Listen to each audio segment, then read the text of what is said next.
Howdy there, Murdoch here, and we're back in this video with some thoughts on WrestleMania, which is today. Are you excited? Overall, I'm pretty excited. I know the title, depending on how I title it, might be a little bit clickbaity, but we're going to go over my thoughts a little bit here.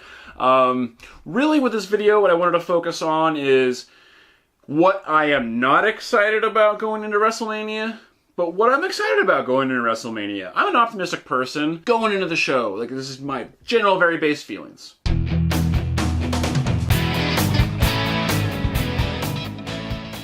WrestleMania. Are you excited? I'm pretty excited. Actually, I'm really excited when it comes to the matches. I think pound for pound, this WrestleMania could be the very best in terms of matches. Half the matches on this card could main event. I really mean that. They are incredible. Everyone's so good.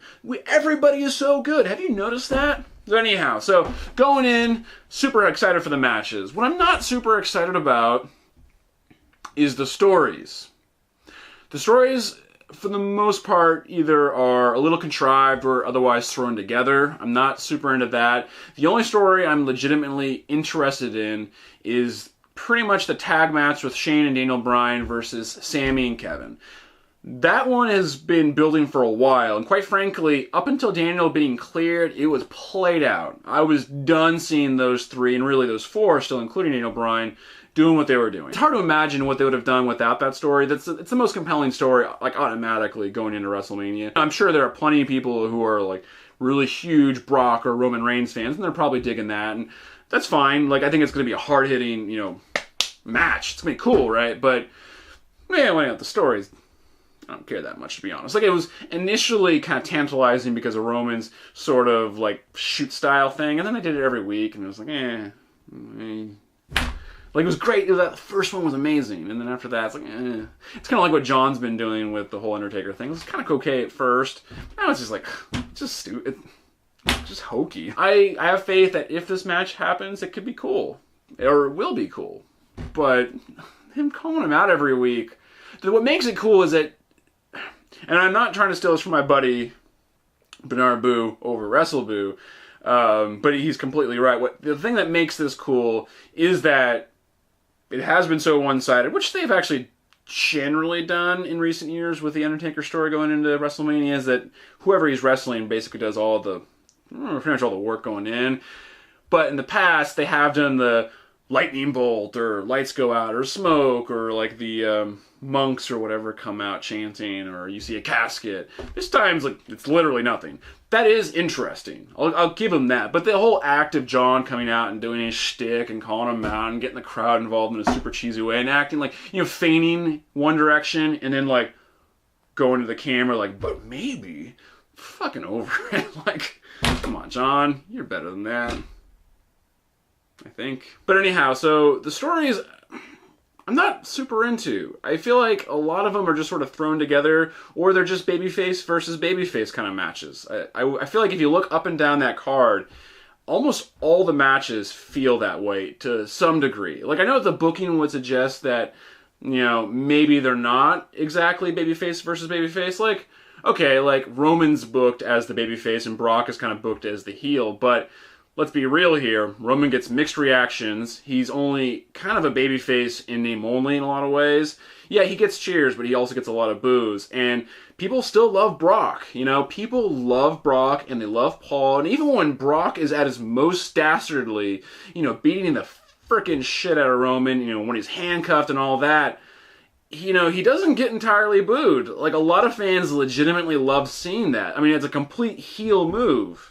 But fans really like it, so it's effectively kind of babyface versus babyface, or at the very least tweener versus tweener, which is kind of the same deal in a lot of ways. You have Asuka versus Charlotte.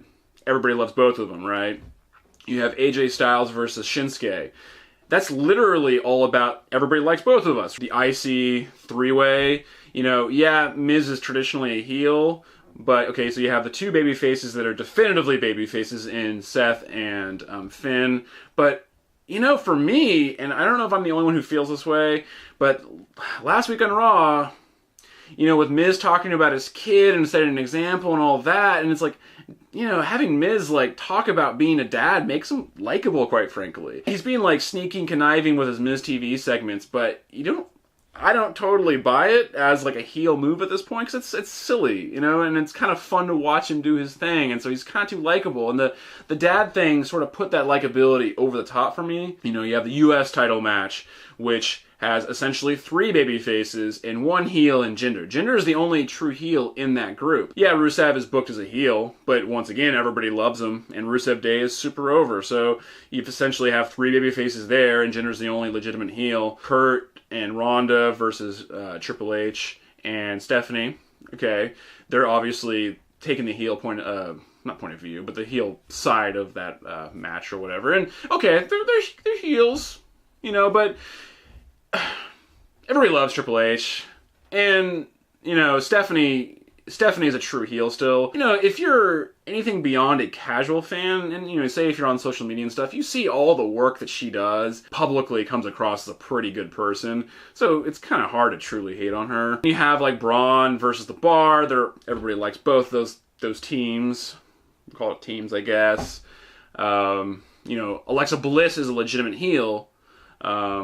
But that's kind of it. So you have Alexa Bliss as a legitimate heel versus Nia Jax. And Nia, I think, is going to get a cool moment. My theory is actually Carmella is going to try to cash in on her. That's my, like... I'm not trying to do predictions. If you want predictions, my buddy Bernard Boo over at WrestleBoo, it's a brand new YouTube channel. He's done predictions for this event. I'm already really excited to see what he does. He's a couple of videos in. He's super passionate. He's one of the most fair-minded people I know. He's gonna be doing some really cool stuff. I assume he's gonna continue doing predictions for pay-per-views. He just did a really cool video on whether or not there's enough room in the WWE for all the talent they have. But yeah, go check out his channel. I'm going to put a link down below. Go show him some love. If you throw him a sub and, you know, watch a video, like it, you know, leave him a comment, because he's just starting out on his channel, and he's super passionate and he's a super intelligent guy. So I'd appreciate it if you go check out his channel if you care about wrestling at all, which I assume if you're watching this video you do. My personal investment in the stories just aren't quite there, you know. But I think a lot of that, though, has to do with the fact that most of the matches are relying on us just expecting to see a super cool match between 2 great wrestlers. Matches, though, matches could be so good this time around. Like, they really could be. Like, last year's Mania was fucking shit. Like, I'm sorry. Like, in terms of the matches, the booking was the weird finishes, and, like, it wasn't that good. I'm sorry, last really good WrestleMania was 31 and the 30 before it. Last couple of years have been kind of stinkers, honestly. I hope after WrestleMania we get more traditional heel versus babyface type stories, because it's not enough to just coast in the momentum of like, oh, we're both liked, let's have a match. That's just not enough. I'm sorry. I love Asuka and Charlotte, but you know, some heat somewhere would have been cool, and that just hasn't happened. It should be a good event, pound for pound. Could be the best WrestleMania ever in terms of matches, so we'll see. That's pretty much going to do it for this video, though. Go ahead and hit that like button. I'd really appreciate it. If you're new here and you want to see more, I do a lot of toy reviews, I do unboxings, I do silly sketches, fun stuff, occasionally video game-related content. A lot of crazy stuff on this channel, so go ahead and hit the subscribe button. As I always say, it makes me feel like I accomplished something, but otherwise, I guess I'll see you in the next one. Bye.